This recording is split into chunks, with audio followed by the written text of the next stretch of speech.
우리 함께 말씀을 읽도록 하겠습니다. 21절 말씀 시작. 이웃을 없인 여기는 자는 죄를 범하는 자요, 빈곤한 자를 불쌍히 여기는 자는 복이 있는 자니라. 아멘. 잠언은 참 지혜로워요. 지혜로운 믿음 생활. 믿음 생활도 우둔하고 미련하게 그렇게 할 때가 있죠. 근데 잠언을 통해서 아주 구체적인, 그죠? 그냥 믿습니다라는 말 안쪽으로 들어가서 믿는 사람은 어떻게 구원의 삶을 만들면서 살 것인가, 여기에 달려있다. 이 말씀을 읽고 묵상하며 아주 달콤하기도 하고 고소하기도 하고 화들짝 놀라기도 하고, 오늘 말씀은 저에겐 좀 화들짝 놀라운 말씀이었어요. 왜냐하면 이거 그냥 사람으로서 이렇게 하는 게 좋은 거지, 좀 믿는 사람이라면 또 이런 정도의 삶을 살도록 노력해야 되지, 이런 정도로 생각할 수 있는 건데 왜 화들짝 놀라냐면, 오늘 말씀 보면 그게 죄를 범하는 것이다 라고 이야기를 하고 있어요. 사람이 좀 미숙하거나 성숙하지 못하거나 좀 사람이 학교에서 배운 것처럼 된 사람이란 거죠. 사람 됨됨이가 또 신앙으로서 참 괜찮은 사람이다.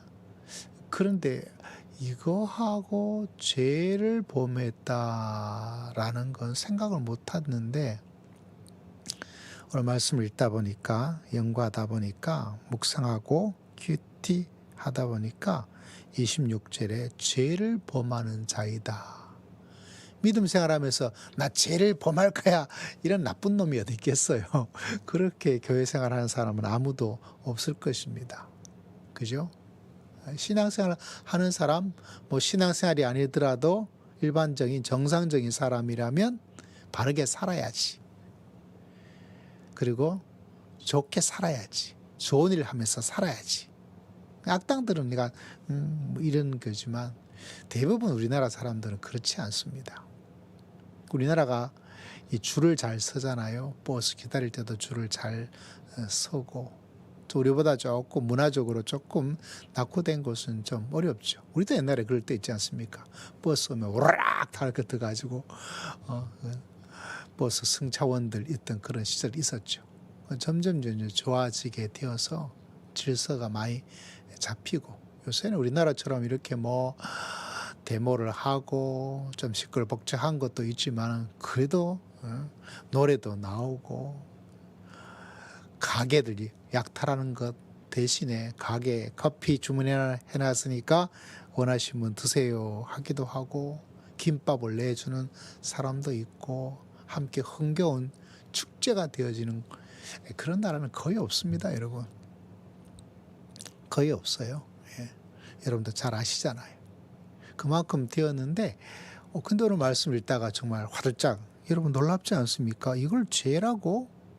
어떤 사람이 이웃을 없인 여긴 사람. 조금 더 들어가면 이웃을 존재 가치, 이거 하면서 완전히 개 무시한다 그런 말이 있죠. 그렇게 무시하는 사람. 아니면 회사에서 주로 나오는 단어죠. 갑질하는 사람. 그게 뭐죠? 죄를 범하고 있어요. 노동자를 갑질하고 군대에서 학업자를 갑질하고. 그게 뭐냐? 그래서 안 돼. 그럼 안 되지. 근데 하나님께 죄를 범하는 것이다. 성경에서 참 놀라운 것은 사람에게 하는 게 하나님에게 하는 거예요. 우리나라도 그런 사상이 있었죠. 사람에게 하는 것이 하늘에 하는 것이다. 성경은 그런 이야기를 해요. 너네 한 입을 가지고 찬양하면서 그 입 가지고 하나님의 형상으로 창조된 사람들에게 왜 그렇게 나쁜 말을 하고 있느냐라고 이야기를 합니다. 내가 하나님의 형상으로 창조가 되었죠. 아멘. 내가 하나님의 영이신 성령의 하나님의 전이기도 하지요. 그럼 나만 그런가요? 나만 그런가요? 너는 절대로 아니야. 너는 짐승의 형상이고 사탄의 형상이고 너는 성정도 아니야. 너는 우상숭배 산당이다 라고 할 수 있나요? 아닙니다, 여러분. 내가 하나님의 형상으로 창조되어서 귀하고 귀하다면 다른 사람도 귀하고 귀한 거죠. 내가 하나님의 성령이 계시다면 내가 그렇게 놀란 하나님의 사람이라면 저 사람도 하나님이에요. 우리가 하나님의 형상으로 창조되었습니다라고 창세기에 막 이야기하는데 회사 가서 자기보다 낮은 직급에 있는 사람, 사장이라면 밑에 있는 부하 직원들에게 막 하면 누구한테 하는 거예요? 그 직원에게 하는 거죠. 근데 기독교에는 뭐가 있어요? 사람에게 하는 게 누구한테 하는 거라고요? 하나님에게. 너는 어떻게 하나님이 형상으로 창조되었다고 말하면서 너는 니만 그런 줄 아느냐? 모든 사람이 다 그렇게 되어 있는 거야.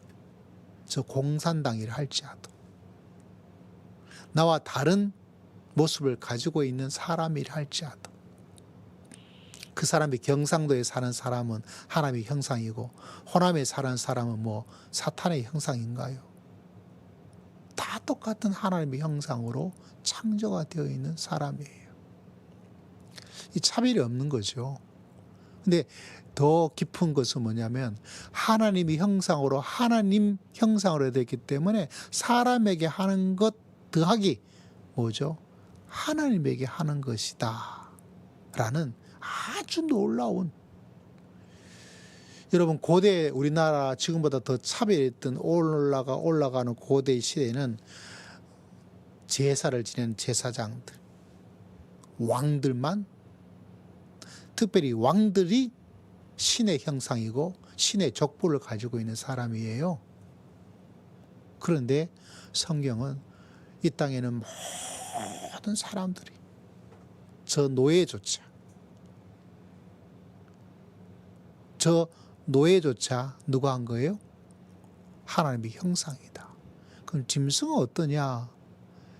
실제로는 하나님의 형상은 아니지만은 성경의 말씀 바라보면 그 모든 이 땅에 있는 자연 만물들이 하나님의 솜씨로 만들어져서 다 지키고 보존하고, 그래서 신학 중에도 생태신학이라고 있어요. 자연 질서를 지키고 보존하고 아름답게 만들고 그 모든 것을 할 수 있는 책임을 누구한테? 하나님의 형상으로 창조된 우리에게 주어져서, 사람에게 주어져서 사람이 하나님을 대신하여 이걸 잘 가꾸고 다스릴 수 있도록 만드는, 그런 거를 좀 전문적으로 다루는 신학을 생태신학이다 이렇게 이야기를 하고 있습니다. 다시 말하자면 우리의 삶의 모든 것이 하나님과 다 관련되어 있다는 거예요. 근데 마귀는 그거 아니다. 너는 특별해, 나머지는 깡 무시하고 살아라 라고 이야기합니다. 어떻게 무시하고 살라고 우리를 꼬드길까요? 업신여기고 무시하고 사람도 아닌 것으로 취급하고 이기적으로 그렇게 살아라. 그리고 여러분 그 이웃 가운데 가장 업신여기고 만만한 상대가 누구냐면 가난한 사람이에요. 그래서 21절에 이웃을 업신여기는 거에 정반대되는 지혜로운 믿음 생활하는 사람의 모습 가운데 가난한 사람을 불쌍히 여기고 친절하게 대하는 사람에게 하나님께서 복을 허락해 주신다. 그래서 성경은 정의를 이야기할 때 가장 힘이 없는 고아 가부들이 잘 살고 있나 돌봐 주어라. 그들이 자살하지 않고 그들이 행복하게 살아갈 수 있는 나라를 만들어 주어라. 직장이 없으면 직장을 주고, 의욕이 없으면 힘을 주고, 그들이 먹고 살 수 있는 쌀이 없고 마실 물이 없다면 그들이 먹고 마실 수 있도록 주고, 보리밭 다 깡그리 내 거니까 내 밭이라고 해서 다 깡그리 가지지 말고 좀 뿌려주고, 저 모퉁이 하나는 그 사람들 위해서, 이게 뭐예요? 구약 시대의 복지 제도예요. 그렇게 돌보아 주라고 말합니다. 뭐 한 거죠? 불쌍히 여기는 거예요. 저 게을러 빠져가지고 이것 주면 얼마나 저 사람들이 게을러질까? 빚을 탕감해 주면 그 사람들 가운데 얼마나 게을러지고 노동도 하지 않고 그거 안 돼! 라고 하는 것. 그건 크리스찬이 말하면 안 돼요, 여러분. 우리 주기도모에도 우리의 빚을 감해 준 것처럼 우리의 죄를 사해 달라고, 죄를 죄값이라 말한 것처럼 그렇게 돈으로 이야기를 했어요. 우리나라 번역, 일반적 번역은 지금 우리가 가지고 있는 번역처럼 했지만, 우리가 돈 갚은 거인데 안 갚아도 돼 하는 것처럼 우리의 죄를 그렇게 용서해주고 빚 갚은 것처럼 해달라고, 빚이 없는 사람으로 만들어 달라고 기도를 드리고 있거든요. 근데 여러분 생각해 보세요. 저거 용서해주면 저거 분명히 저 이상효 목사 저거 죄 용서해주면 또 죄를 지을 거니까 절대로 죄 용서해주지 마세요. 하나님이 이렇게 하면 우리는 어떻게 살아요? 도와주면, 저 사람 어려운 사람 도와주면 게을러 빠져가지고 직장도 구하지 않을 거고, 게을러 빠져가지고 더 나쁘게 그냥 지 맘대로 살아갈 겁니다. 절대로 도와주지 마세요. 그러면 여러분, 저 죄 용서해주지 않으면 어때요? 또 죄를 지을 거야. 그러니까 죄 용서해주면 안 돼 라고 하나님께서 하면 우리는 어디에 간대? 근데 크리스찬들이 아주 고약할 때가 있어요. 죄 용서를 하나님이 해주면 여러분 우리가 그런 마음 생기지 않습니까? 뭐 이 정도 잘못해도 뭐 하나님께 회개하고 하면 또 크게 피해를 주는 것도 아닌데 하나님께서 다 용서해 주실 줄 믿습니다. 이래가지고 죄에 대해서 무감각해질 때가 있단 말이죠. 근데 그걸 아시고 하나님께서 안 돼. 하나도 용서해 주지 않을 거야. 너 하나 죄 지를 것마다 똑같이 네가 다 당해봐야 정신 차리고 살 거야. 이러지 않잖아요. 그러므로 우리가 가난하고 어려운 사람에게 주면 그 사람 더 게을러진다? 그 사람한테 돈 줘봐. 그 사람 또 아무것도 안 해. 그러니까 절대 도와주면 안 돼. 맞을 많을 수 있긴 하지만 그건 크리스찬이 가질 모습이 아니에요. 오늘 하나님께서 그 가난한 자들을 불쌍히 여기는 자에게 복이 있대요. 누가 보고 계시기 때문에? 하나님께서 보고 계시기 때문에. 가난한 자를 무시하고 멸시하는 자는 누구를 무시하는 자냐? 성경에 가난한 자를 만드신 하나님을 무시하는 것이다 라고 이야기를 하고 있습니다. 그래서 여러분, 이 땅에는 모든 사람들에게 하는 것이 누구에게 하는 걸까요? 하나님에게 하는 거예요. 저한테 잘하세요. 그럼 여러분 뭐라고 말해야 돼요? 목사님 우리한테 잘해야죠. 우리는 뭐라고 말해야 돼요? 서로 잘하고 지냅시다. 뭐나 하지 말고 무시하고 업신여기지 말고. 이 시대가 갑질의 시대가 되고 이 시대가 사람들을 무시하는 시대입니다. 왜? 사람의 가치가 똥값이 되어 있어요. 과학의 시대가 발달되다 보니까 사람이 그냥 하나의 기계화 되어지고 있는 시대다 보니까 기계를 막 존중하고 이러진 않잖아요. 그래서 사람에 대한 존중과 존엄의 그 마음이 없어요. 근데 이 사람이 하나님의 형상이구나. 이분 안에 성령님을 모시고 있는 귀한 분이구나. 그 진리를 가지고 있지 않으면 경쟁사회에서 여러분 다른 사람을 업신여기고 무시합니다. 어떤 목사님은 이런 이야기를 하시더라고요. 나는 교회에서 성도들을 평신도라고 하는 말, 그것도 나는 아니다 강하게 주장하시더라고요. 왜? 업신여기거든요. 거나 차별하고 싶지 않다는 말이죠. 어떤 목사님은 그래요. 우리 한국 교회에서 좀 익숙한 단어죠. 목회자의 아내를 사모라고 말하고 뭐 이런 건 절대로 안 돼. 이거 틀려 먹었어 라고 주장하는 것. 왜? 사모라는 그 직분으로 아니면 그런 것들을 통해서 특별한 어떤 차별을 만들지 않도록 하기 위해서 하는 몸부림이다. 어떤 쪽에서는 교회 조직 자체도 왜 교회가 계급화되어 있다. 목사가 제일 위에 있고 장로가 있고 막 이렇게 되어 있어서 계급화되어 있어서 서열이 되어 있어서 이런 조직 자체를 없애버려야 돼라고 말하는 분도 계세요. 각자에 대해서는 뭐 찬성할 부분도 있고 또 반대할 부분도 반박할 수 있는 이야기가 있겠지만 본질적으로는 업신여기거나 차별이나 갑질이나 그게 없는 것에 대한 몸부림이기 때문에 저는 어느 정도 또 고개를 끄덕여 나가는 부분도 있어요. 핵심은 뭘까요? 오늘 말씀에 바라보면 이웃을 업신여기는 자는 뭘 한 사람이다? 사람이 좀 싸가지가 없어. 사람이 어떻게 저래? 라는 게 아니라 죄를 범한대요. 죄를 범한 사람이 하나님께서 너 참 잘했다 하고 상급으로서의 축복을 줄까요? 안 줄까요? 양심이 있어야죠. 죄를 범해놓고 어떻게 하나님께서 선한 일을 하는 자들에게 주시는 보상으로서의 축복을 기대하고 있다면 양심이 있어야죠. 죄를 범한다는 저는 이게 너무 충격적이고 회개가 되더라고요. 사람 만나는 게 두렵더라고요. 제가 시차례를 다녀왔어요. 근데 누가 자꾸 마음이 이렇게 무겁게 다가와요. 그래서 뭐 하루 지나면 좀 괜찮아지겠지. 이틀 지나면 괜찮아지겠지 하는데도 계속 좀 마음에 생각이 들었어요. 그래가지고 이제 내일, 오늘 화요일이죠. 내일 되어지면 저기 응암동에 신응암 시장이 있거든요. 거기 안에 햄버거 집이 있어요. 한번 먹어봤는데 맛이 있더라고요. 그래가지고 목사님한테 목사님 시간 되면 햄버거 좋아하시냐고. 좋아하신다 그래서 이제 햄버거 먹으면서 또 교제의 시간을 가지려고.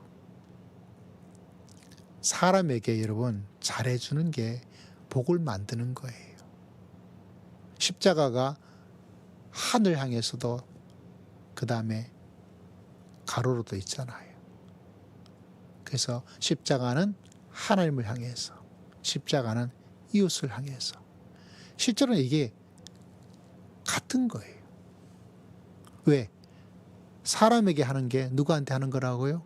하나님에게 하는 거고. 제일 되는 계명이 뭐라고요? 하나님을 사랑하고 이웃을 내 몸처럼 사랑하는 것. 그러므로 우리 안에 나도 모르게 서열로 누구한테 하는 거 여러분 당한 만큼 주려고 하지 말고 당해도 잘해 주시면 하나님께서 뭐 해 주실까요? 뭐 해줄 것 같아요? 잘했다 칭찬하고 칭찬만 할 뿐만 아니라 하나님께서 우리가 좋아하는 하나님의 축복도 허락해 주실 줄을 믿습니다. 이 참 소중한 거예요. 제가 경북 의성이라는 총구석에서 대구에 와가지고 적응이 잘 안 됐어요. 형님하고 주일 오전 예배를 이렇게 드리고 왔다 갔다 하고 있을 때죠. 교회가 아주 큰 교회는 아니었어요. 은천교회라고 제가 대구의 모 교회인데 한 3년 다녔죠. 근데 어느 날 주일 예배를 오전 예배 드리기 위해서 이렇게 그냥 서먹서먹한 가운데서 계단을 올라가는데 누가 저를 콱 잡더라고요. 그래서 보니까 나중에 알고 보니까 주일학교 중고등부 담당하는 김두홍 전도사님, 지금 목사님이신데 아주 잘생기셨어요. 아주 알롱드롱 같은 그런 이미지를 가지신 목사님이신데 그 전사님이 저를 붙잡고 그래서 야, 너 몇 학년이냐? 그래서 몇 학년이라고. 너 왜 중고등부 안 오냐? 이렇게 결론은 그렇게 갔는데 제가 참 기억에 남고 감사한 게 뭐냐면, 왜 그런 질문을 하시는지 모르겠는데 너 고향이 어디냐고 물어보더라고요. 제 고향. 그래서 제가 춘산인데요 라고 말을 했어요. 그분이 전사님도 모르고 물어보니까 아 그래? 야 반갑다. 야 내가 가음이야 그러더라고요. 가음은 제가 있던 곳에서 조금 떨어진 곳이에요. 차를 타고 가야 될 정도가 되는데 야 반갑다 같은 고향이네 그러더라고요. 그때 제 마음이 이렇게 확 그래서 야 너 중고등부 오지 않을래? 그래서 몇 시에 대부분 그때 2시인가 그렇게 했던 거로 기억나는데 2시에 여기 예배실에 여기 오면 돼. 그래서 제가 홀로 갔어요. 그때부터 시작해서 그 교회에서 박의자 선생님 만나가지고 성령 체험하고 그 교회에서 제가 신학교 가는데 그냥 갔어요. 근데 알고 보니까 신학교에 세례를 받아야 되더라고요. 근데 그때까지 제가 세례를 안 받았어요. 근데 이제 가서 원서를 내야 되는데 어떡하겠어요. 근데 목사님 아시고 이제 불러서 세례 받고 그날 제가 총신대학 원서 내려왔어요. 홀로 당일 목사님 목양실에 가서 이렇게 해가지고 세례를 받았어요. 그 출발점이 그 전도사님의 친절한 말 한마디가 제가 은근히 까탈스럽거든요. 여러분 우리 인생이 한 사람에게 얼마나 놀라운 이야기를 만들어낼 수 있는가. 오늘 읽었던 말씀에 분명히 나타나 있죠. 이웃을 업신 여기는 거는 뭐하는 사람이다? 죄를 범하는 거예요. 꼭 기억하시고 축복받는 하나님의 사람 되시기를 주의 이름으로 축복합니다. 나는 열심히 믿음 생활하는데 왜 자꾸 이렇게 안 풀릴까? 이웃을 업신 여기진 않았는가? 그 반대는 뭐죠? 불쌍히 여기는 거. 영어로는 kind, 친절한 사람, 친절을 베푸는 사람, 매너가 좋은 사람, 관심을 주고 있는 사람, 그런 사람에게 뭐가 복이 있대요. 죄를 범하는 사람과 복을 만드는 사람, 복을 걷어차버리는 사람과 복을 불러오는 사람은 여러분 다른 사람이 아니고 이웃에게, 우리 가족에게, 내가 만나는 직장의 동료들에게, 교회의 식구들에게 어떤 모습을 가지고 있는가. 냉랭한 사람이 아니라 따뜻한 사람, 아무 말도 안 하는 사람이 아니라 좋은 말로 친절을 말로 베풀어 나가는 사람, 그런 사람에게 하나님께서 복을 주시는 거죠.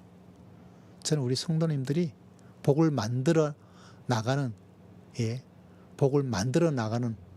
피스 메이커처럼 복, 축복, 블레싱이라고 말하는데 블레싱 메이커로서 하나님이 예뻐하고 기뻐하고 찾아오고 이끌어주고 축복해주지 않고는 견딜 수 없는 그런 사람. 그게 제일 단순하고 쉬운 게 여러분 다른 게 아닙니다. 무시하지 않는 것. 다른 사람에게 친절하고 다른 사람을, 나보다 못한 사람을 불쌍히 여기면 하나님께서 할렐루야 그런 축복을 만들어 나갈 수 있는 믿음의 사람 되시기를 주의 이름으로 축복합니다. 네, 교회를 위해서 교회 뭔가 일이 일어날 것 같은데 여러분 하나님께서 하나님 일을 행하시고 역사를 만들어 나가시도록 기도해 주시고, 장로님이야 여러 성도님들이 몸이 연약한 성도님들 벌떡 일어날 수 있도록 하나님 축복해 주시고 기적을 베풀어 주시옵소서. 우리 주여 한번 외치고 다 함께 통성으로 간절히 기도드리겠습니다. 주여 하나님 아버지 감사합니다. 오늘 또 아버지 하나님이 우리 숨어져 있는 우리 잘못된 우리 알지 못하는 우리 죄를 용서해 주시고 감사합니다.